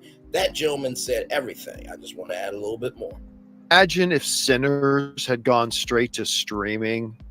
No. Can you imagine how terrible? Can you imagine if Weapons had gone straight to streaming?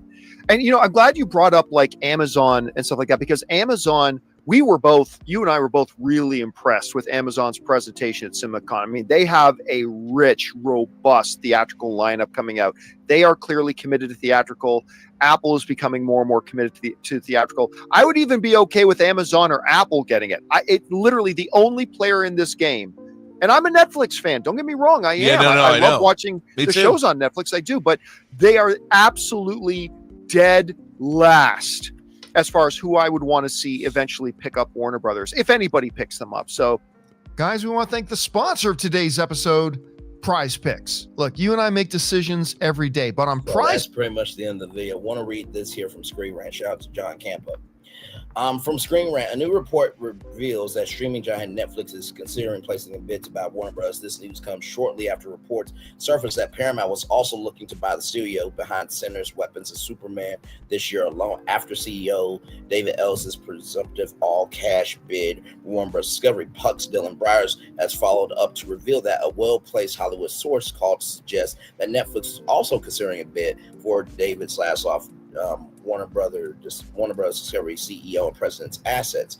Byers acknowledges that this scenario was once impossible, but that Ellison's seemingly limitless cash and ambition has accelerated Hollywood's consolidation process, and its decision to bid for all of Warner Bros. Discovery now in an attempt to preempt potential rivals is forcing nearly everyone to dust off their models. These potential bids are coming after Warner Brothers' historic summer with a streak of successful movies at the box office. However, Puck reports that Steve Carhall of Wells Fargo does not expect Warner Bros. Stock price to move much beyond $19 a share, and that neither Apple nor Amazon will go for all of Warner Bros. Discovery. Think along the lines that Netflix would be interested in only Warner Bros. Studio and streaming operations. Byers says, as I discussed Sunday, Slav would need to convince his board and Warner Bros. Discovery shareholders that there will be more value coming from the split than the Ellisons, than two in the bush that's worth a bird in the hand. What Netflix buying Warner Bros. Could mean for Hollywood. As far as what Paramount's possibly buying Warner Bros. Means, the merger of the two oldest of two Hollywood's oldest studios could result in a powerful new institution in the industry. Ellison seemingly wants to go all in on his idea, as his goal is to buy all Warner Bros. Assets, including games, comics, and more. Netflix offer might mean splitting up parts of the company. Now, I will say this. We talked about how Paramount needs a new audience. They said, and I quote, their goal was to increase the viewership and the social capital of these networks, but not do a lot of spending, right? That's what Paramount said. So let's go back. But Netflix is entering the conversation, makes this appear to be a debate between old entertainment industry and new. It's giving me Netflix and Blockbuster. While Paramount, Warner Bros. Have adopted to the streaming age, Netflix launched this era. Thus, Whether Netflix or Paramount ends up buying Warner Bros. And how lucrative that decision turns out to be could shape the future of Hollywood. Our take on Netflix entering a bidding war for Warner Bros. Buyers also says that the whispers themselves are indicative of this feverish new era of mergers and acquisitions activity, catalyzed in large part by Ellison's entry into the space, with sources that NBC, Universal, and Comcast also felt compelled to run the numbers of Warner Bros. Discovery. Major brands in Hollywood seem to believe that such takeovers and consolidations are necessary to remain relevant. This is understandable given how many assets Disney has managed to claim in the past few decades, but it also results in the overall makeup of Hollywood being more stratified if everything fell under one of a handful of corporate umbrellas. Given how Warner Brothers has produced some of the best original movies in recent history, takeover will hopefully not disrupt the art. Now, here is this from the report. Don't expect Netflix to save U.S. broadcast networks. The blockbuster TF1 deal will surely be attempted for other markets, but with U.S. networks optimized for the old pay TV model, the economics make it challenging here. So right here, let's see here. With the reasons have to do with both Netflix's scale and reach and the mature economics of broadcast and pay TV, which has been optimized in the U.S. in a way that's unlike most other world markets. While Netflix has stopped reporting subscribers on a quarterly basis, it is no secret that it's nearing a ceiling in the United States, and most households have Netflix. And the password sharing crackdown combined with the low-cost ads tier have helped keep growth going, but there's a natural limit to that growth. At some point, every household that wants Netflix will have, and the cost-effect ratio securing few holdouts are left no longer in the work are left no longer works. Netflix has already shifted the focus toward time spent, watch time hours, and attempting to keep its existing customers engaged for longer, which will ultimately benefit its advertising business. Okay. Adding a broadcast network may be a way to pick up share as consumers naturally migrate towards streaming. It can also ramp up the amount of content of local content on the platform, something that many countries, including France, are urging Netflix and other streamers to do. If the prices right and the fees are reasonable, the result could make a compelling picture to Netflix, which is trying to become quite simply TV with content for everyone. The U.S., however, is a different story. American speakers optimize matters that means whether broadcasting channels together for FX for free or CNN or CNN and TNT, you need true TV and Destination America. Also demanded particularly high fees in most demand channels, including broadcast networks. While that strategy is beginning to be undone, see NBC Universal's Versant spinoff and Warner Bros. Discovery looming split, the odds seem long that any U.S. media company will be willing to unbundle broadcast networks from its other offerings anytime soon. In addition, most of those companies have since launched their own mass market streaming services, like platforms like Peacock and Paramount Plus, giving access to live broadcast streams as well as on-demand content. So it's interesting to me that Netflix wants to purchase Warner Bros. Discovery, and then right here, we are not interested in acquiring linear assets right here. We are not interested in acquiring linear assets, the company said in its fourth quarter financials. It comes as Netflix added 13 million subscribers in the quarter, far higher than expected. The streamer also gave its perspective on the merger acquisition talk that has dominated Hollywood over the last few months.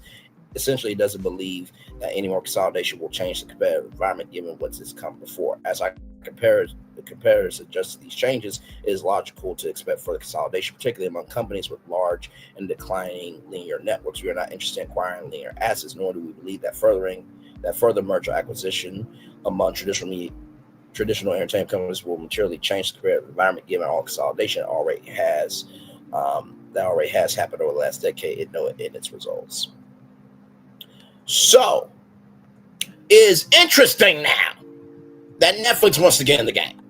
And NBC Universal, what the fuck are you doing? Because right here, Comcast's decision to spin off most of its cable networks has split NBC Universal's linear networks into two groups, with NBC and Bravo, as well as Spanish language broadcaster Telemundo, staying within Comcast alongside streamer Peacock and the TV series of the rest, including USA Network, Sci-Fi, E! Network, and Oxygen, MSNBC, CNBC, the Golf Channel, also Sports Now, right? And Sports Pass Plus and Rotten Tomatoes and Fandango That's that there. So you mean to tell me that you're spitting off all these cable networks into another thing, but yet you want to buy Warner Brothers Discovery? What the fuckery is going on here? So it boggles my mind, because it's just like, okay, if that's the case, then you should have kept all of your networks and invested content into those networks. You cannot have any industry ever rise without investing into them. You cannot have any industry rise without investing into them. You cannot have any industry rise without investing into them. So what you did, NBC Universal, was fucking stupid at this point. If you're trying to go after Warner Brothers Discovery. And Netflix, this ain't the first time you pussy popped. It's not. Because you said you didn't want to go on the news, but yet you made a pilot with the Daily Beast. You said you didn't want to do live sports, but yet you broadcasted the NFL.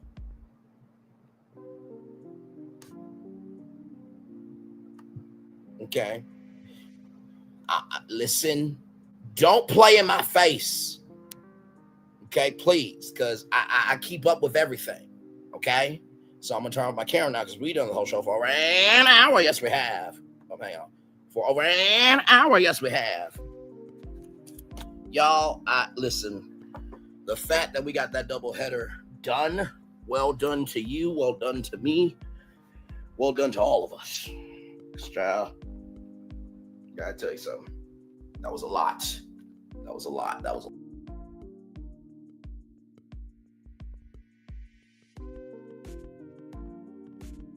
But sincerely, though,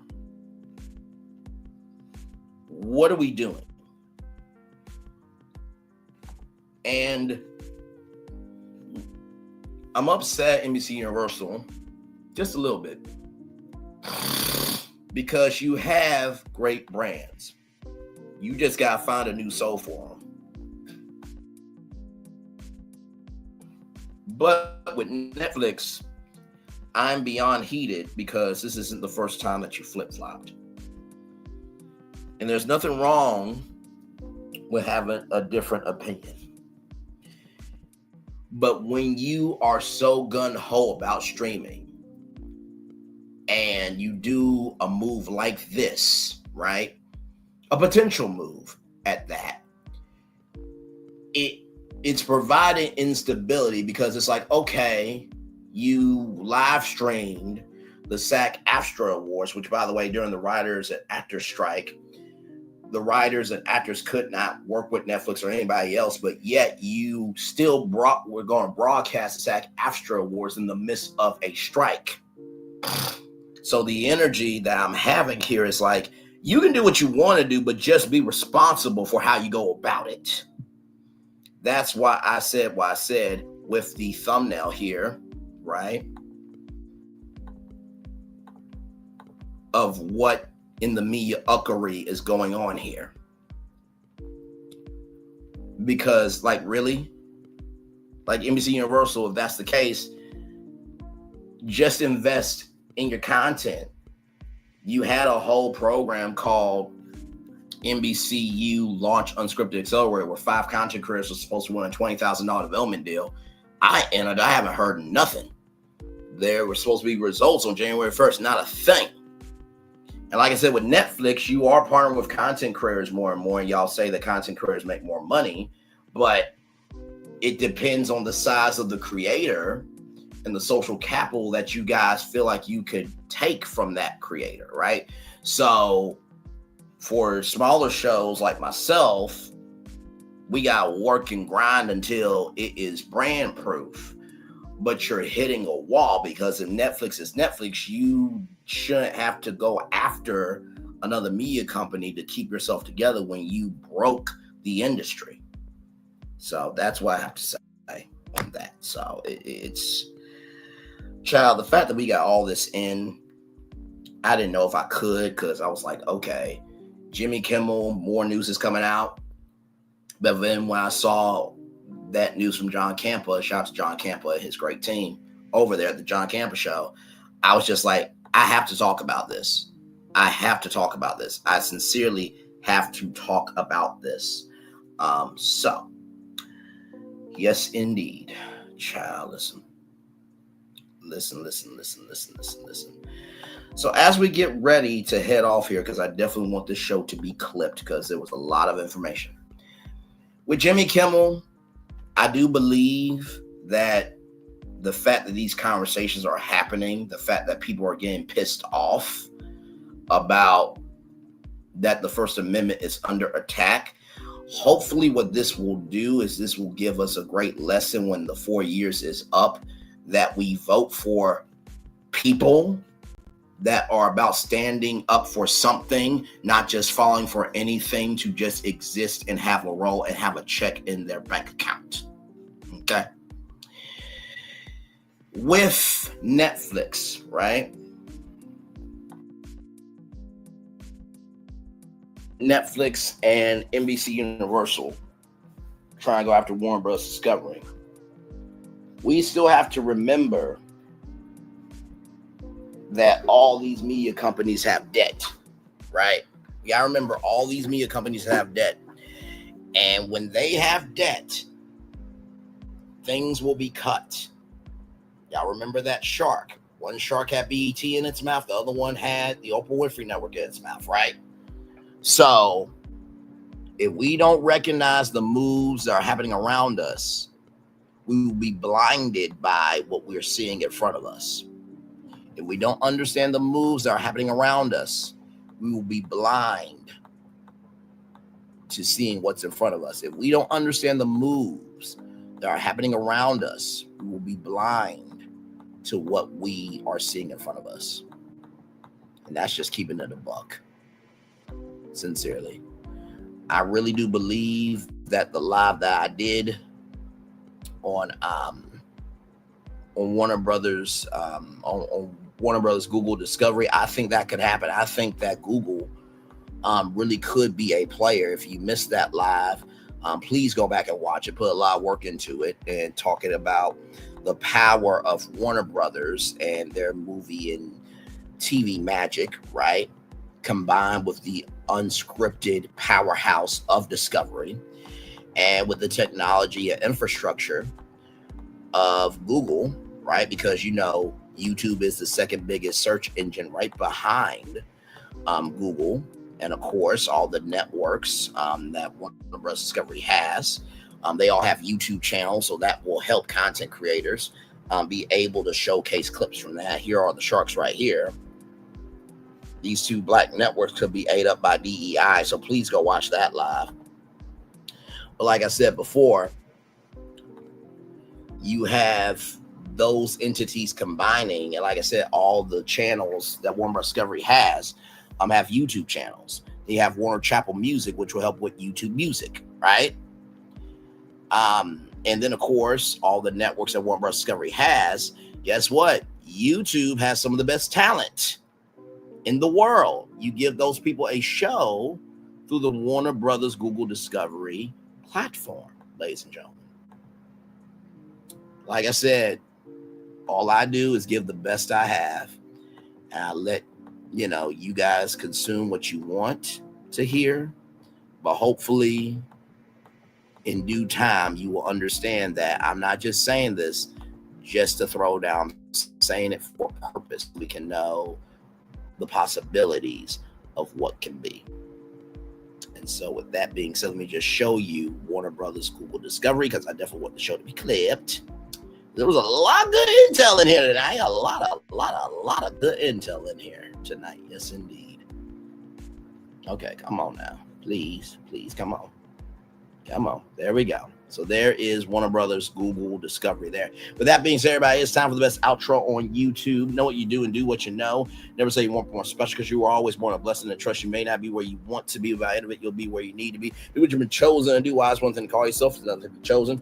One love, much love, all love. I have spent time with you. You have spent time with me. And hopefully, by spending time together, Ross, we'll be great together. And always remember, we're doing radio, television, YouTube, living your best life, or you are just asking the question of, if everybody gets swallowed up, in the words of Bishop T.D. Jakes, by media, and we are under control by not having a voice, then do we have media? Make sure the replay is not just for you. Watch it, not just for you. Listen to it, but if you want to experience it again. I love you. I value you. I embrace you all. Always remember, receive love you got given, receive love you got given, receive love you got given. Where obstacles you've overcome, where success you have achieved upon this particular day. I'm extremely proud of you, but no one else is proud of you. Be proud of your damn self. And finally, y'all, listen. At the beginning, middle, end of the day, without information, we have nothing. Do not let the chance of somebody taking over destroy unnecessary resource. Commercial break and fireworks coming your way for the day that was, for the day that's come, for the blessed long way. For you, me, all of us, as a society, as a people, as a culture. I feel the love and send it right back to you. Good night, everybody. Love you all. Bye-bye. I thought I should tell you, they've been talking about you. Yeah, they've been talking about you. They've been talking about the fact that they've done everything they could to stop you and everything they could to block you, but you still win. They've been talking about the fact that they have undermined your success and they have tried to sabotage your seasons, but you keep winning. They've been talking about the fact that even though they don't like each other, they get together to try to kill you, but you keep winning. They've been talking about the fact that you were voted least likely to succeed, but like cream, you keep rising to the top. They've been talking about how they tried to burn your world down, but like the phoenix, you rose from the ashes. They've been talking about you. And you know what they say? Oh, she's just lucky. He's just lucky. But no, you ain't lucky. You're anointed. You got something on you. You got favor on you. You got power on you. You were born to win. Now they can call it luck, but it's grace. They can call it luck, but it's favor. But whatever they call it, it doesn't matter, because you know what God calls you? Do you know what God calls you? A winner. I thought I should tell you, they've been talking about you. Yeah, they've been talking about you. They've been talking about the fact that they've done everything they could to stop you and everything they could to block you, but you still win. They've been talking about the fact that they have undermined your success and they have tried to sabotage your seasons, but you keep winning. They've been talking about the fact that even though they don't like each other, they get together to try to kill you, but you keep winning. They've been talking about the fact that you were voted least likely to succeed, but like cream, you keep rising to the top. They've been talking about how they tried to burn your world down, but like the phoenix, you rose from the ashes. They've been talking about you. And you know what they say? Oh, she's just lucky. He's just lucky. But no, you ain't lucky. You're anointed. You got something on you. You got favor on you. You got power on you. You were born to win. Now they can call it luck, but it's grace. They can call it luck, but it's favor. But whatever they call it, it doesn't matter, because you know what God calls you? Do you know what God calls you? A winner. I thought I should. Because here's the thing, a good streamer can find other content. Because here's the thing, a good streamer can find other content. Because here's the thing, a good streamer can find other content. Child, Braylon been over there doing his thing, minding his GD business, staying out of trouble, trying to get the folks some positive stuff to talk about. Besides lying all the damn time. Child, Braylon been over there doing his thing, minding his GD business, staying out of trouble, trying to get the folks some positive stuff to talk about. Besides lying all the damn time. Child, Braylon been over there doing his thing, minding his GD business, staying out of trouble, trying to get the folks some positive stuff to talk about. Besides lying all the damn time.